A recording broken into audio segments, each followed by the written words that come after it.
the real cost of having gaps between contracts, if you're a contractor in particular, is of course the financial stress. And that's just not looking at the bank book, looking at your bank balance. Let's face it, if you've got bills to pay, you're in a relationship, you've got financial responsibilities, you might have kids at school, any number of scenarios in life, it can cause stress. And once it starts to cause stress, you start to place yourself into a corner of defensiveness, and you will start to look at what can I do just to get money in the door. The moment that occurs, all of a sudden you devalue yourself and you run the risk again of buying work. Rush decisions. I need an answer today if you want this job or not. And say, that's also your ability to demonstrate credibility. Look, I will come back to you tomorrow. I want to make an informed decision. So if I do take on this role, I know I'm the right person for you. That's another key one, transferring that narrative back on them as opposed to you being the hiree, to you being a very responsible hiree.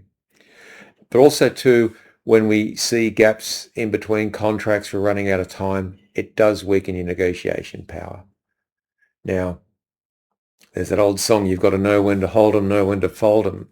But if you appear desperate, weak, under a time constraint, sweating, or blushing when it comes down to negotiating, especially through an agency, they'll smell that and you'll probably lose the ability of your negotiation.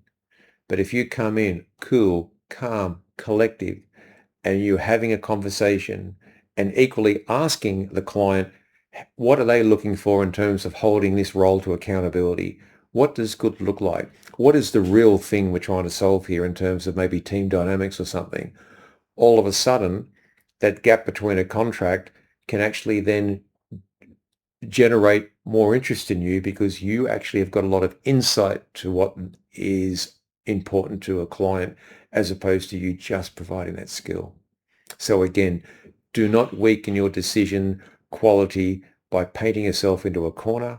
Although having said that, we sometimes do face ourselves in a moment of urgency, but don't lose your cool.